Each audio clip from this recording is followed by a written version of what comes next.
Good morning.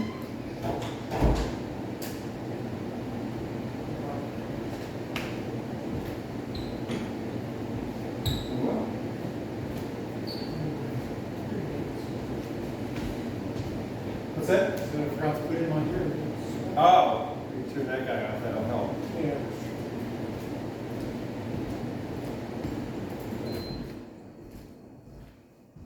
So did you get the new ones with the enhanced something or other?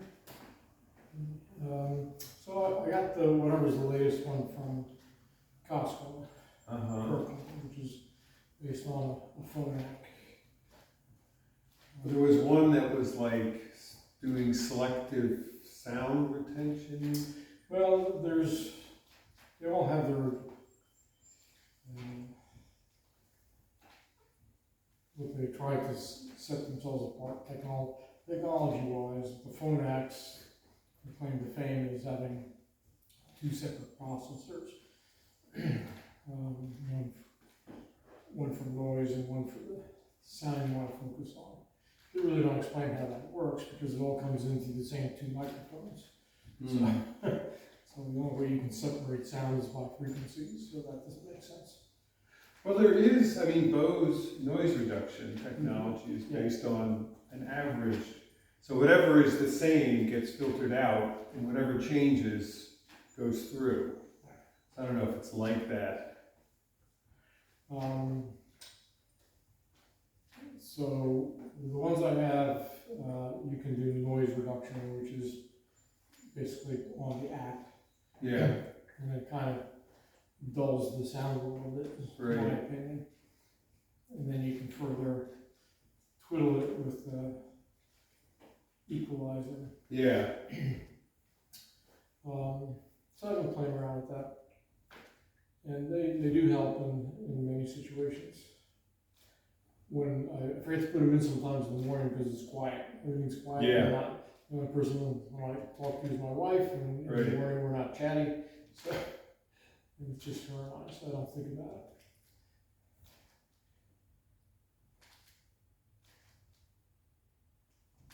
Then the ones that I was interested in, but not for the money, like 2 to 3 times the cost, was made by a company called, or the brand is Oticon. Oh. And the Oticon, their top of the line one, uses a processor that's a couple times more powerful than anybody else's. Uh-huh. They're a state-of-the-art processor. Huh. And their approach to helping to select which sounds to amplify and which sounds not to comes from the fact that they programmed the processor with several million sounds. Oh, so it's So the recognition, processor is smart basically. enough to know here's rushing car sounds, Right. highway sounds, right? And that's not something you want to listen to. Right. So it's not going to amplify that. Ah. And then what the reviews on it say is, and what their claim to fame is that they have artificial intelligence. Mm-hmm. Now, several manufacturers claim artificial intelligence, but don't really define it very well. Right. So there's machine learning and then there's deep neural learning. Right. So the Oticons are the first ones to have deep neural learning. So they learn from you and your environment. But I don't know anybody who's using that. My nephew is using Oticons, but he's not a techie, so I'm not sure what version he has.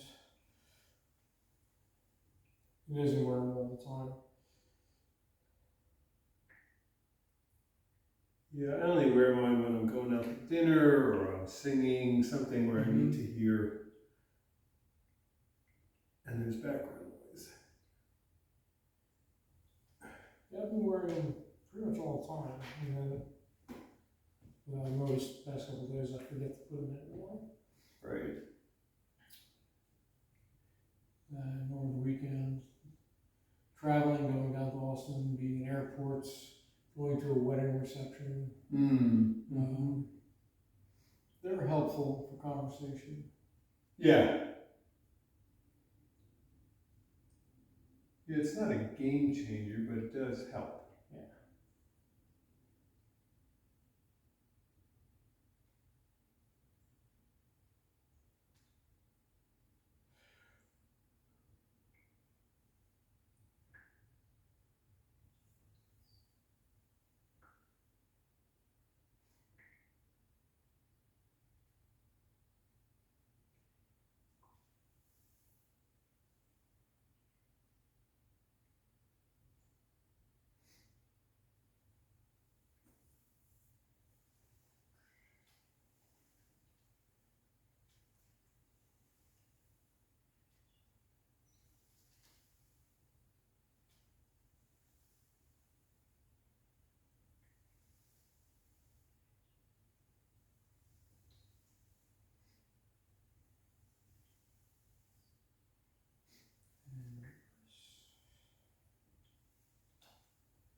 I got the book. The book is very helpful. He does, so he talks about, in the exercises of inhaling and exhaling on different parts of the, Yeah. and you haven't really talked about that, so I don't know if that was something. For the most part, I mean, it works most of the time. Some of the times it can be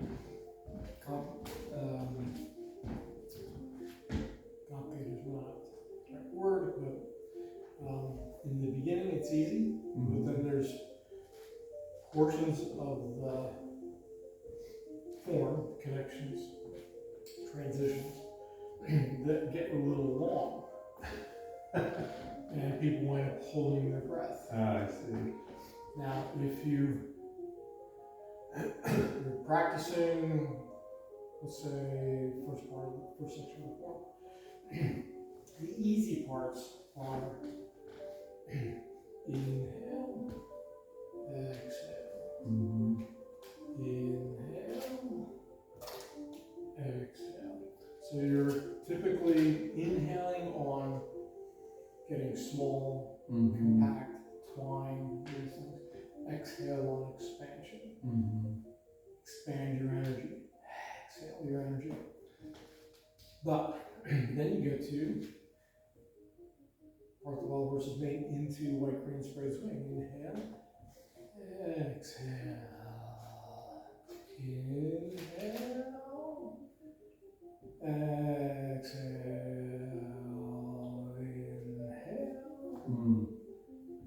Exhale. Now, if you're a good breather, if you can be really thinking about it, you can stretch those. You should be inhaling deeply and exhaling fully. But if you're a short breather, run out of breath. You're either going to move too fast, or you're going to gulp your air, something like that. So it's worthwhile doing after you've done the movements enough times where you're not thinking too much about the movement, worrying about the movement, but your body's just kind of going, and you know the next thing you do is this, and you're fully back in balance, and you have that feeling for at what point are you fully inhaled, and what point can you start exhaling, how slow can you go through that, and when can you start inhaling again, and you're ready to exhale again, right? So that's worthwhile. Okay. As you go through the form, it will be a problem to solve. Yeah. But I don't typically teach it. I'll teach breathing in Qigong exercises because they're shorter, the choreography is easier to manage, and they're often set up to express things like inhale, exhale, gather, exhale, over and over again, and match the breath cycle. Yeah. Okay. I'll play with it. It's been a while since I looked at it. If you have breath, if you talk about each posture and the breathing of each posture. Well, it's like it's basically when you're moving back or in, as you said, and you're inhaling, and then when you're kind of pushing out and you're exhaling. I'm trying to think, some of them it doesn't say it. Yeah. So. Yeah, when it gets a little more complicated, You drop it. At what point? So in white crane spread swings, you could think, inhale, exhale, all through here, and coming back, inhale, get ready for growth. Two-step. Or you could inhale, exhale. So you wait till you come around, right? Yeah. Well, I think if you end up starting to interrupt the rhythm of the breathing, then it's like counterintuitive. Yeah, it should not be forced, is the thing. Is the thing people, if you talk about too much how to breathe, then it's hard enough getting timing down, upper and lower, left and right. Now you're going to try to time that. So you wind up just like people shift too soon, move their arms too soon, out of sync, something like that. you start to exhale too soon, Mm. and then suddenly you're completing movements Out of without the, any breath, yeah. right? And then the next thing that has to happen, you gulp to get it back. Yeah. So it can be disruptive. What you'll find with your natural practice, this is my take on it, with your natural practice is you will breathe correctly, and if you're breathing naturally and relaxed, expressing the moves. The first thing that new students exhibit is holding breath. Mm-hmm. Right. They hold the breath too much because they're concentrating. Right. They're trying to make the exact shape. So there's all that tension going on. If I see that in excess, then it's like, okay, you need to just relax. As soon as you relax, then you just breathe naturally. Your body will tell you. So the short answer is, when do I breathe? Is like all the time. Don't breathe. Stop breathing, right? Well, we start to form, we don't breathe again until we end the form. All right, so we've gotten up to, I think, high pattern horse. Yes. And we were about to go kicks, and we did do kicks. We didn't do kicks. Didn't do kicks. We didn't do kicks. So we'll do the form.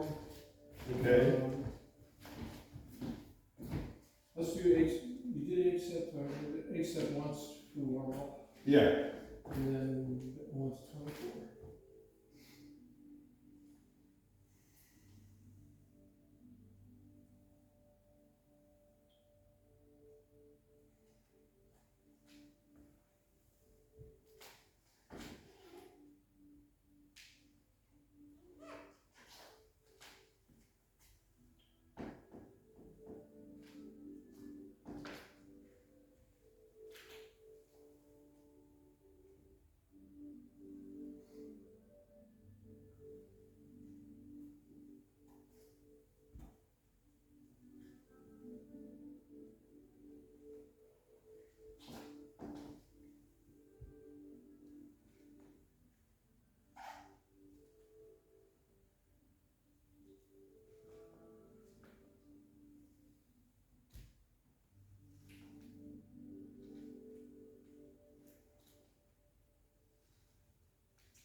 face just below your face. So you shouldn't. So it's kind of like throwing a ball a little bit, or It's coming from here forward, okay. from here forward. Okay. It's a throw. Yeah. It comes down to. So it's circular. You shouldn't like think that you're reaching too far back or go too high and then come down. It's you're making a. Oh, okay. step That's the way you're here, good. from here. Yeah. Here, Okay. here to here. And it's a compound movement because you're at that point you're on your right foot. You turn 45. You should be like this, not like this or like this. Right? So you're like this, but you're going to wind up with your face forward, your chest forward. So it comes up, and the reason it's coming to the front is because you're turning to the front. Watch that you don't go bend and push. It's not bend and push. Keep looking in the mirror because you'll see what you're doing. You're doing bend and push. Come, scoop. Yeah, better. Okay. All right. So it's the elbow really isn't moving. Yeah, it's back here. It shouldn't be so elongated. It should always be relaxed. Shoulders Right. relaxed. And then from here, the pivot point becomes here Okay. to here. Okay. All right.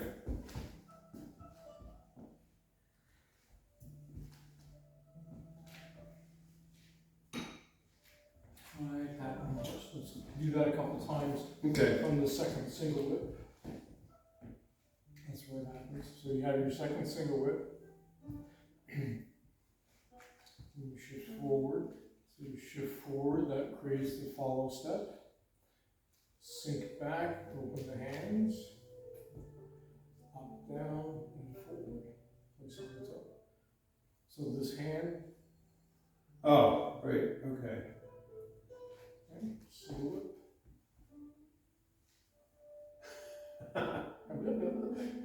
Single whip, follow step. Shift back, open the hands. Think forward.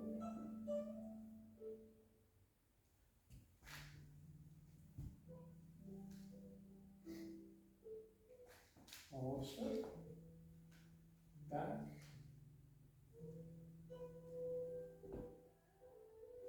So out a little bit, so don't bring it all the way in. You can bring it, so what happens from the single whip stance, you have follow step, Yeah. sink back, take the weight off of this foot, and place the ball. Then place it. Yeah, Okay. it's not like a high stomp or anything else like that. You might wind up bringing it back a little bit while you get your balance. Yeah. But at the point where you're landing your hands, you land your foot. Okay. Do that again, look in the mirror this time, because your hands went like this. All right. Something, something, something. All right. So we're here. I do the follow step. I move the arms back. Look.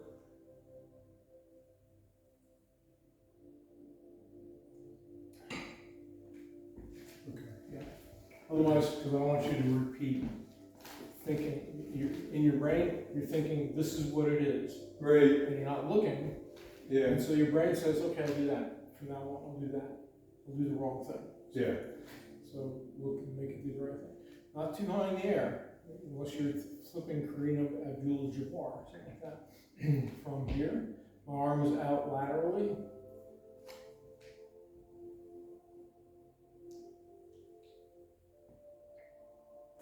So really, your arm doesn't get anywhere much above your head. No, no.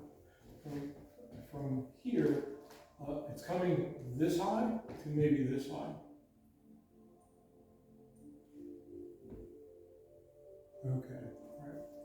That's one of those perception things we see it and we think, oh, swing the arm. Right. Now, if when you do your single whip, your arm's too high to begin with, Mm-hmm. and you open your hand, it's already up there, you're screwed. Yeah. Right? So when you do your single whip, look in the mirror and do your single whip.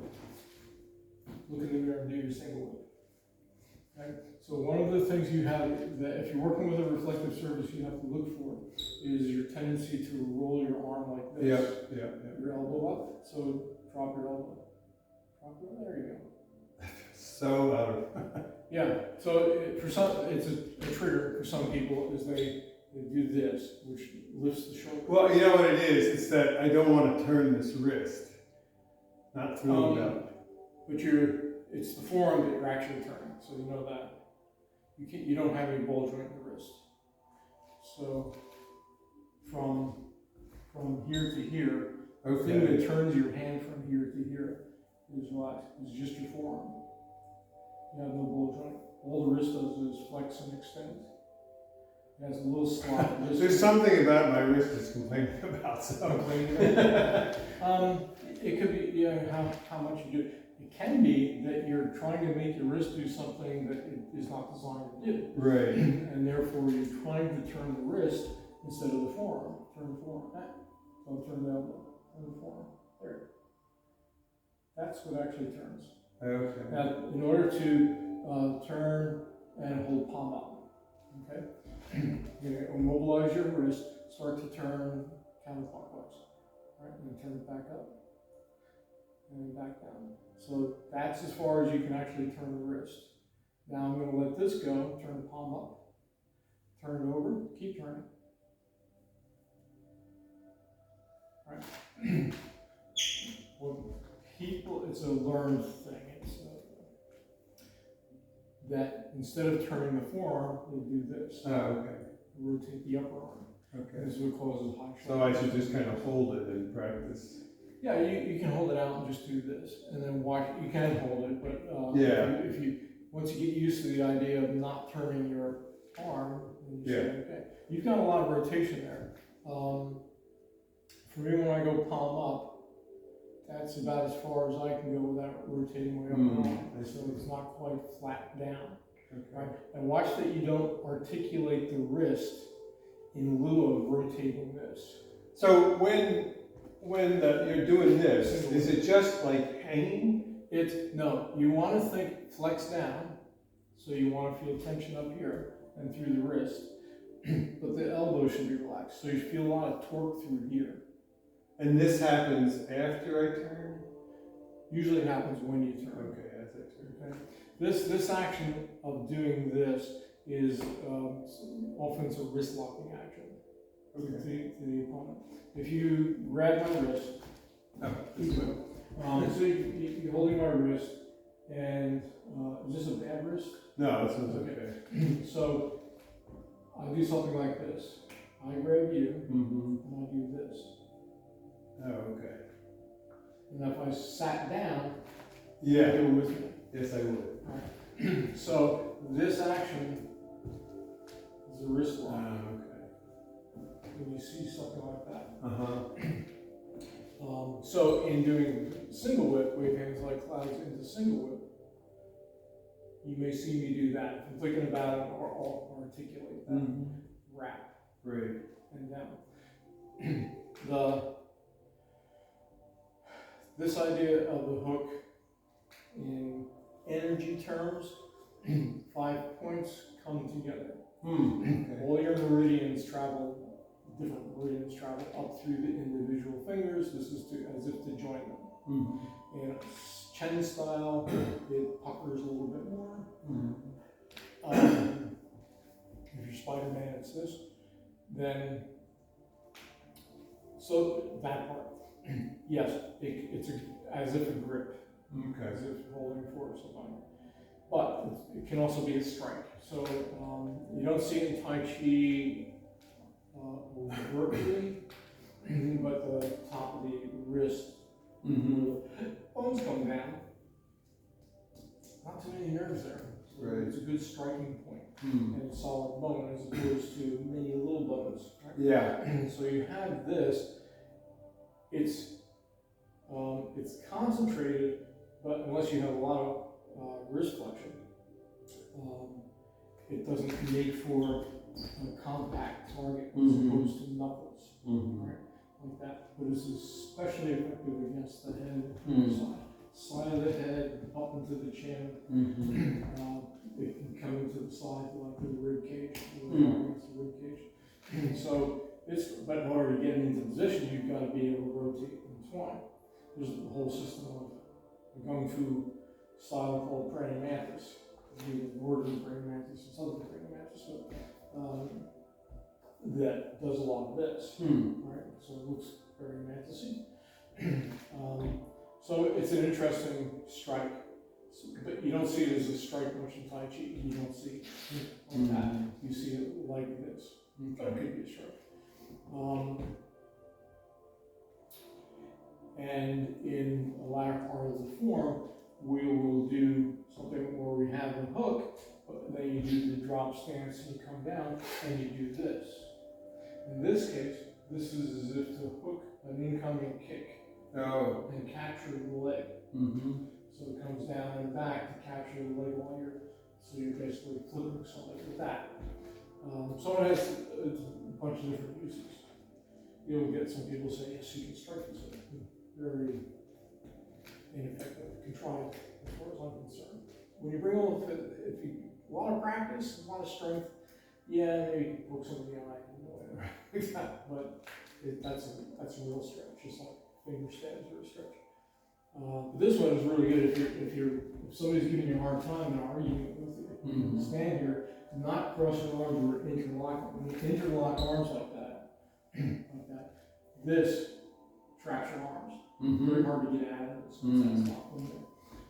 But if you're like this, laying your arms on top of each other, and then you can think of the lower arm, you think of this one, and if somebody gives you a hard time and presses in on you, you step back, you snap up, right? And so it has it can be either wrist, but you need to be thinking of the wrist that you're about to use and get into position, so that you have the ability to distance yourself if they're coming in and come up under the guard.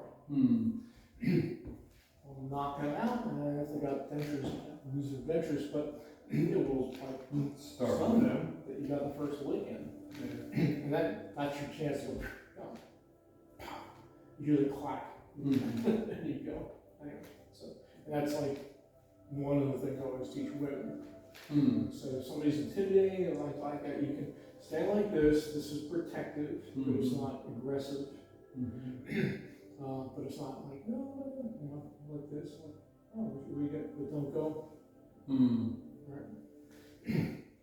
And be ready to. You can use it against the belly to pop them in the solar plexus.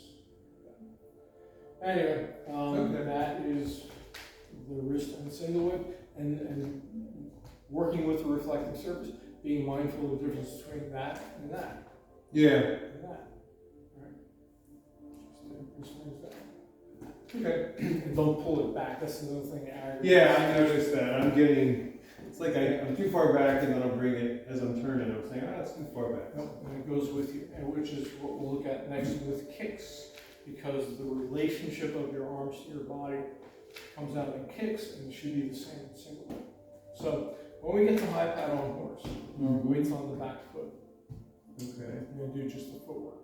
What we're going to do is, we're all our weights back, we're going to pick up our leg, take a bit of a step, foot straight ahead, and bring our weight up.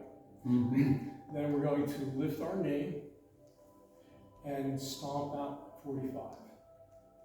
So when I lift, I'm turning to 40. You want to be turned already. Because you don't want to be disturbing your base by trying to turn. So you come up to this point, turn out your leg, lift, straight out, straight back, and down. Okay.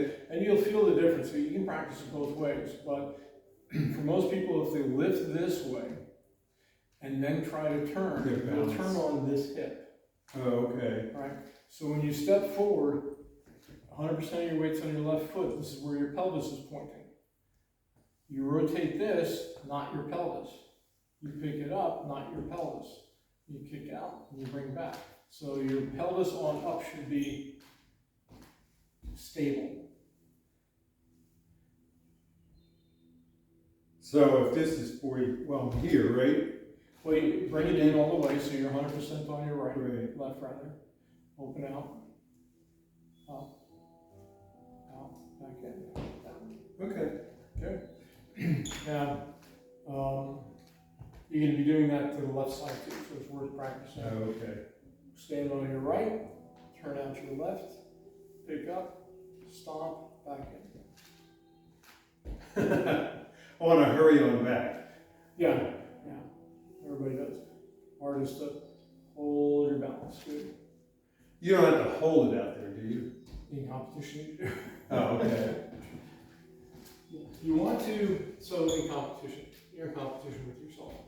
So you want to not have to snap it out and bring it out in panic. You're exhibiting control and strength and balance. So even when I'm practicing with a student, I get to the point of doing the kick. Just then, when I did, so I'm lazy this morning, just then I leaned when I went to pick up my leg. And so I want to be down in here. You want to engage your core when you pick up your leg. Because if you don't engage your core, you will lean back. Your body will counterbalance, picking up your leg. Yeah, I can So sense you that. engage your core, some people I say, as if clamping your chest to your knee. And then feel stable here, and then try to extend it out, and bring it back, and put it down. That's your exercise for balance. All right. If at any point you feel like you're falling or you have to put it down, you failed at that point. So, try again. You may not get many in. One of the first things you have to be aware of, you should be aware of, is that you may not pick it up to your expectations, right? Just because I can pick my knee up, so you can stay balanced, and pick my knee up this high. Right now my thigh is parallel to the ground. Right? But if I extend my leg, it's going to come down, and it's no compromise. So how high can I go without that compromise? If I just lift my leg out here, right, today, that's about as far as I'm going to go. It should not be so high that it compromises your balance. You tip over. And then when it's out there, fold it to bring it back in. Don't just drop it. And then put it down. Yeah. Okay. So if you want the end kick to be higher, stretch. You gotta stretch. All right?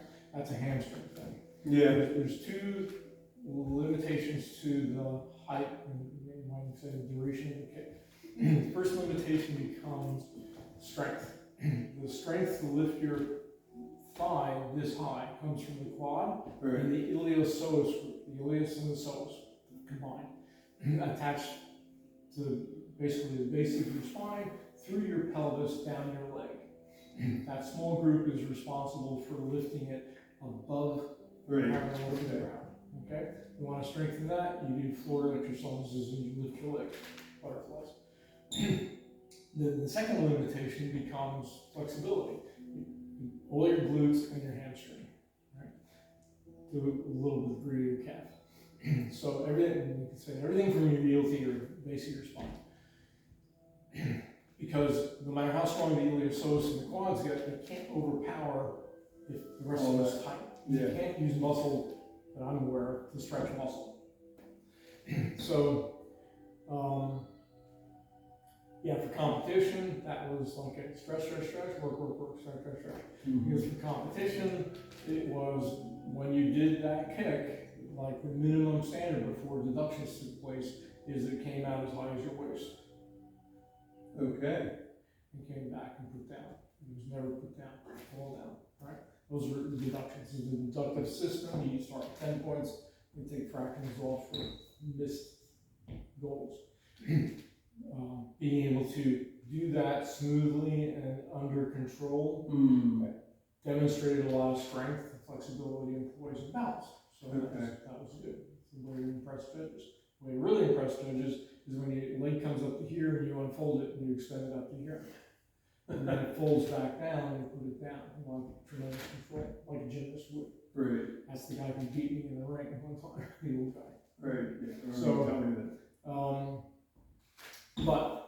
So the flip side, that's the magical competition side. The flip side is what you are trying to do. You are trying to stop somebody.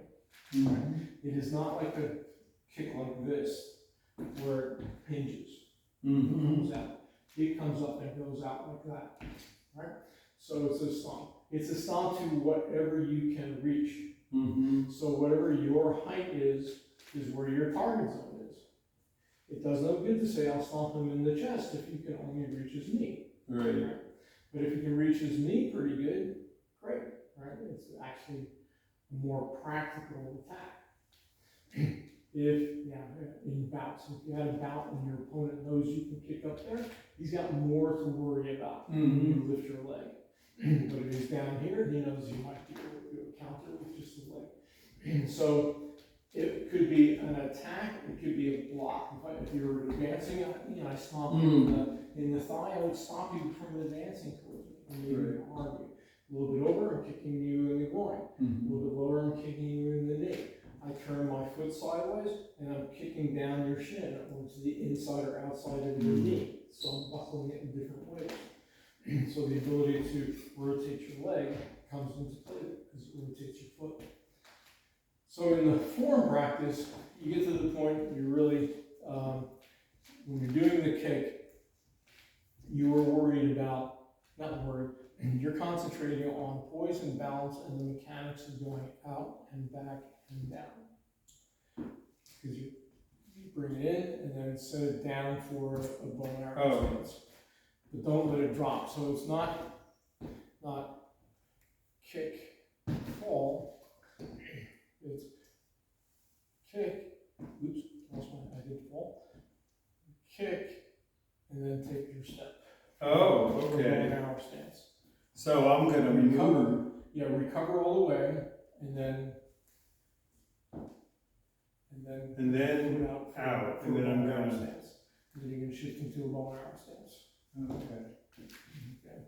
So that's needs to be explained so you don't kick, put your foot down out there, fall out there. You want to make sure you're balanced here. You're kicking, and then you're lowering for bow and arrow stance. Okay. At 45 degrees. So this is where 45's angles. So 8-step goes pew, pew, front and back. Now 24 has a couple sections of 45.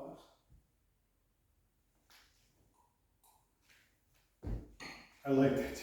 I like that you made the 45 by turning, because then I have to remember to twist my back foot. Yeah. When you come from, so yeah, to be clear, you're in high paddle on horse. You step up, you step down, straight ahead. Right? Now this becomes your back foot. Relative to this foot, it's already 45. So you're doing it one way, and then you do it the other. Then you sink back and kick that way. That's 3 of them? There's 2 kicks. 2 kicks. Do that again? So from high paddle on horse, right. Shift onto the front leg, right. Open out. Oh, okay, so it's kick. the right leg. Down. 45. 45. Back. All the way around. And then the same thing. That Kick. direction. But you don't do that other thing. You're going to be stepping like this. Okay. Parallel side stance. Now, that's the leg work with a kick. So a couple of important points is you're landing, your front foot pointed this way, so you're setting yourself up for your next posture, which is a bow and arrow stance this way. And you want that relationship straight to 45. You might have to pay attention to, after you kick and put your foot down, this is a place where a narrow stance takes place too often, right? Narrow being this way. Less than shoulder width. Yeah. Oh, narrow this way. Okay. Yeah, okay. So don't worry about reaching long, but after you kick and you want to put your foot down, your foot comes down, suddenly you don't have a good bow and arrow stance. So you pay attention, as always, to placement of the heel and then moving into it. So, I mean, if you come back and then you just do a regular bow. Look in the mirror, look at yourself, how narrow that is. And your front foot's pointed off at an angle. All right, so Front foot. here I am. I'll think about it this time. Open out, Out, look where you're kicking, kick, back down, and then, how narrow that is. Oh, I want it way out. No, not way out, you're thinking long. Your foot should be over here, place your heel this way towards me, that's where you can one arrow. Put your foot down. Remember the parameters of the bow and arrow stance, this is the direction you're going. That foot should be pointed directly in the direction you're going. And the Okay. back foot's 45 to that. What you're often doing is you're stepping down like this. All right, so here I am, and then I come out. Don't worry about how far it is. Don't reach out. Land your heel here. Yeah. Oh, I guess that is 45. Okay, so I'm not swung out enough. Yeah, you're not opening enough. Okay. You're not constructing a bow and arrow stance in the new direction. The new direction is 45. Better. Okay, so really 45. I'll look around and make sure it's 45. This is what you did, Rich. Right. This is what you did. You went. Look at me. Okay. Look at me. Look at me. Don't look at your own feet all day long. This is what you did. You looked down and out and placed your foot wrong once out of 10 tries. So you're way too long still. Okay. Open. Turn out. Go ahead. Put it down. Look how short that is compared to what you've been doing. Short. Mhm. When I say short, between here and here. Yeah. Now it's still too narrow because this heel is lining up with the back heel. So your heel should be here. Oh, because in the end, I want to be You wanna this have guy space clear of in that. between. Just All right. look in the mirror and do a bow and arrow stance. Give me your best bow and arrow stance straight ahead. With which foot? I don't care. Okay. You can do both sides. Okay, so you do understand the bow and arrow stance, which is this, there's a gap between your feet. Right. This way. Your feet are approximately armpit Mhm. width. No matter what direction you step in, that should be the construct, not this. Okay. Okay. All right. In So, every change you make, you're going into a new stance that has to support the application you're about to do. And that's a bit long again, because you did this. yeah. All right. Let's try it again. Head up, eyes up. What's one of the Tai Chi principle number 1? As if suspended from a golden thread. Mm-hmm. Lift the head, lift the spirits.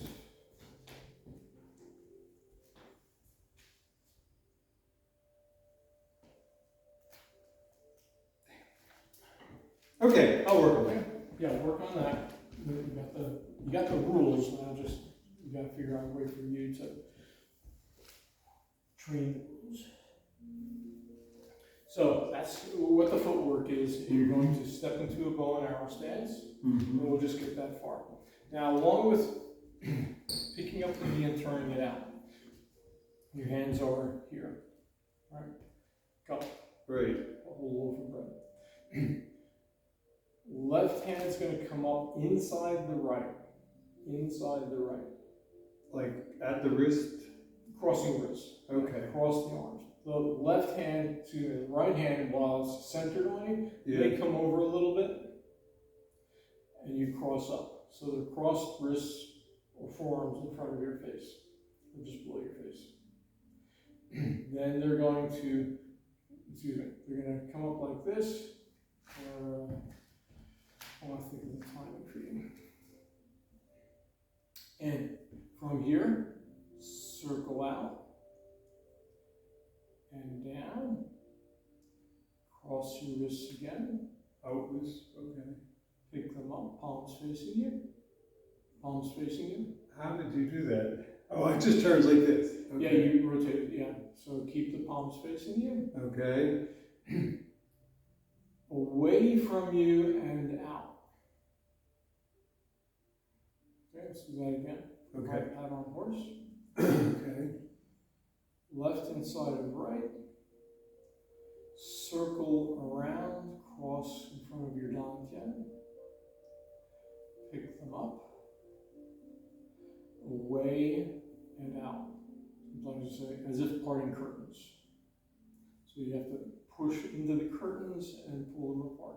So I am, when I'm here, Mm-hmm. I'm fairly curved in my elbows. so I can Yeah, push out. you're not against yourself, And then not but you're all not the all the way out here already. You've just Okay. come up, created this space, and this is more like, not like reach out, this is more expand. So feel it from your back.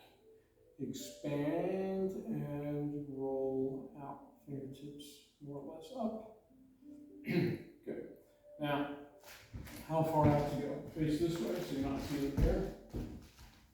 Put your hands in front of you, thumbs up. Mm-hmm. And stare straight ahead at your thumbs. Keep staring straight ahead. Move your hands apart. Right? And you can wiggle your thumbs as you get out there. Try to look straight ahead and see how far you are. You can just barely detect your thumbs moving. Oh. Right? And stay there. Point your fingers up. And start to lose your fingers. Pull them back. Okay? So I'm here, I come over, I'm wiggling my thumb. My thumbs, Keep staring straight ahead. alright, like Keep here. looking straight ahead. Probably a little less than that. Okay. Now Yeah, see- alright. See if you can freeze in that position a second and look to the right, look in the mirror to the right. So you see how far your hands are in front of you, Yes. as opposed to pulling them Pulling back, it, which is yeah. what people want to do all the time. Okay. So when you're, keep it there for a second. When you're in this position, I'm gonna give you some pressures, you resist it. When you do this, you feel your back engage. Yeah. Okay? But if you were farther out, I can hold you here all day. Yes, I'm not moving. Yeah, you can't, you don't, it's the end of the muscle, you might say, that holds you. So this is a comfortable position. Right. It doesn't ruin your rotator cuff for one thing. It also doesn't encourage you to lift. You have no reason to lift. Sink your shoulders, sink your elbows. Just look at me in the mirror. You see my elbows are lower than the tops of my Oh, shoulders. yeah. I'm not trying to do this. I'm not picking my hands up using my shoulders. It's settled in this position and forward. Okay? A little more forward and extend. Okay? Good extension, and now hooks. That's your single hook position. Oh, okay. And once you get that position, once that arm and hook is relative to your body, it goes with you. You don't go somewhere without it. Right. So once you establish, when you do single whip, you come up, your arm should come up into that position just as if you're doing this. Mm-hmm. And you come up and you do single whip. And you come back. And it's the same place your arms wind up in weight hands like clouds.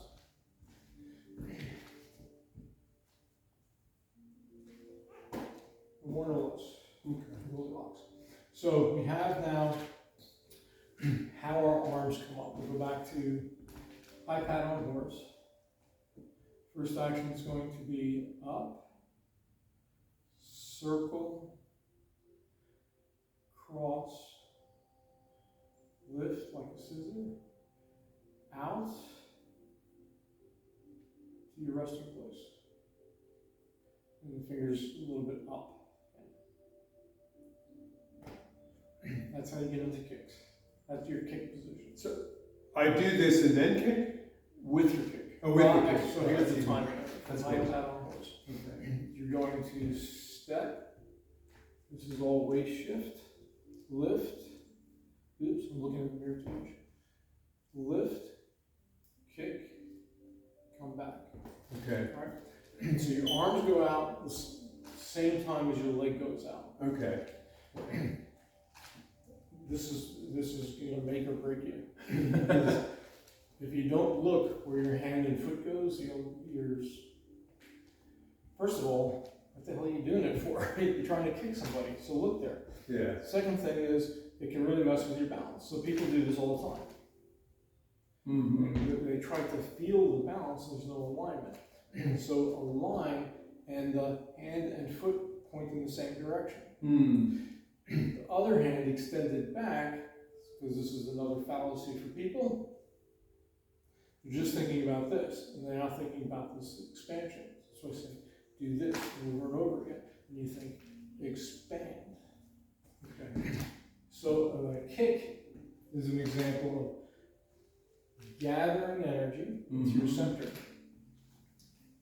Gather, and start the expansion down into the ground, up into your head, out through all your appendages. 5 points. Leg, arm, head. Leg, arm, no head. Should be big. Okay. And a starfish. Maybe evokes the image of a starfish. My teacher used to always say that. And I said, but that's not how starfishes work. And she goes, Just go with me. yeah. Because it's an evocative image. Right. So you're looking out through the notch in your hand for your toe, basically. And you come out to here. This is your arms coming out. Your legs turned out this way too, and you're kicking that way. And then we're going to the next one. You can practice that both sides. So you got a lot to practice in terms of organizing the kick and feeling lift, expand. Then you can come back. You can just retrace it just for kicking practice. Yeah. So you get in the habit of pulling it back in. Expand and contract. Inhale, exhale. Yeah. Right. And you need a lot of kicks to be comfortable with. Kicking is a balance practice. Yeah. Balance Yeah. is a perishable skill. It can pick up quickly. You can do a little session. You can do a few of them and say, my balance is good today. You're really feeling what's going on in the leg. You come back the next day and you go,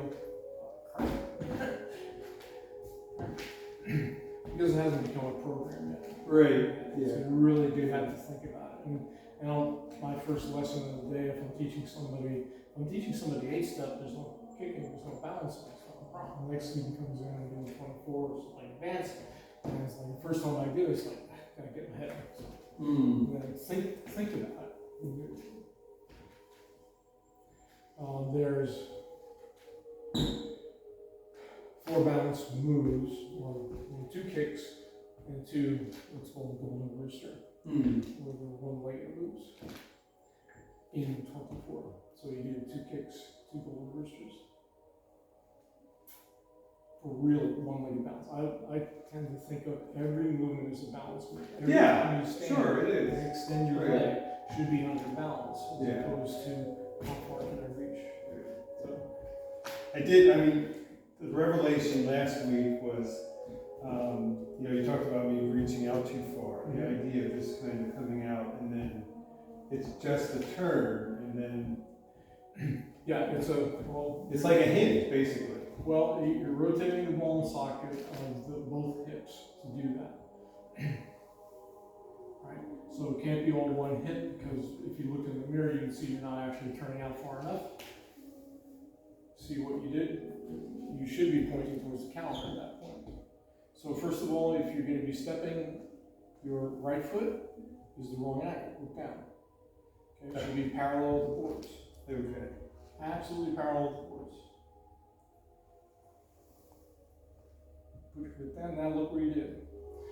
So that was wrong. It was wrong because you didn't look. Now look at the blank floor. Look where you're placing your heel. Look where you're placing your heel. I'm looking. It's messing with your balance. Right.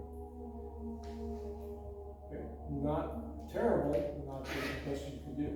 You're kind of lifting really high, for one thing. You're going, woo. Okay. Down. So you're putting more emphasis on lifting than you are rotating. Better. Do it towards the mirror, you don't have to look down, because this is the habit you develop. Right? You're gonna be one of those old guys in the shopping cart that I make fun of. Pause it.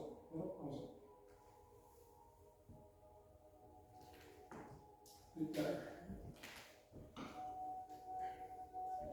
Every time you do it with your head down and eyes down, you're training your balance system to say this is the norm.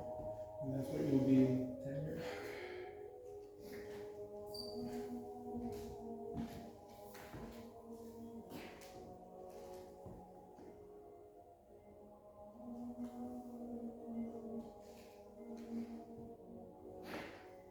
All right, I'll make that a drill for the week.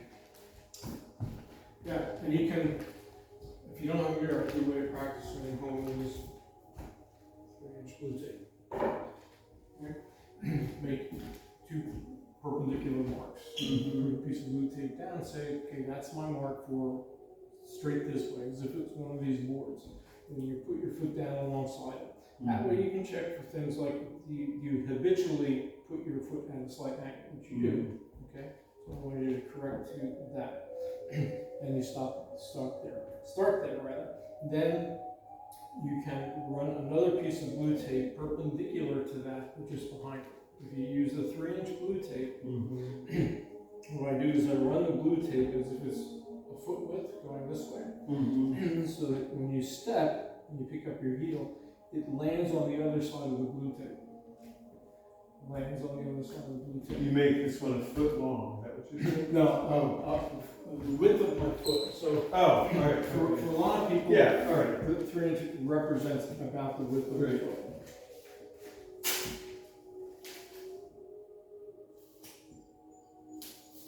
We probably put down longer pieces, but we're going to do it a little Yeah, bit. okay. So if you say this is 3 inches, I'm Mhm. going to move it over here and then down this way. Excuse me, not that. I'm going to do like this. Okay? Right Okay. into that. And I put it over here perpendicular to it, 90 degrees. And I stand like this. And what I expect is I'm going to land my heel here. Oh, okay. Right? Then I know I'm going to have some width. That was actually a little bit wide. Let me move it into here. And so if I'm standing like this, I pick it up and I move it out, and it's about right. So then when I do this, Right, I got I a got little you. bit more. Okay, I'll do it. It'll discipline you to, like, if you're just doing trial and error, and you wind up doing this, and then you check it, you say that wasn't big enough. Right. And it doesn't matter how high you pick it. Mm. All right. Well, but it also matters not to do that, which I just fell out there. It is stand here, pick up, rotate, and place. And be balanced that you can take it back. And lay it down. Okay. Sounds good.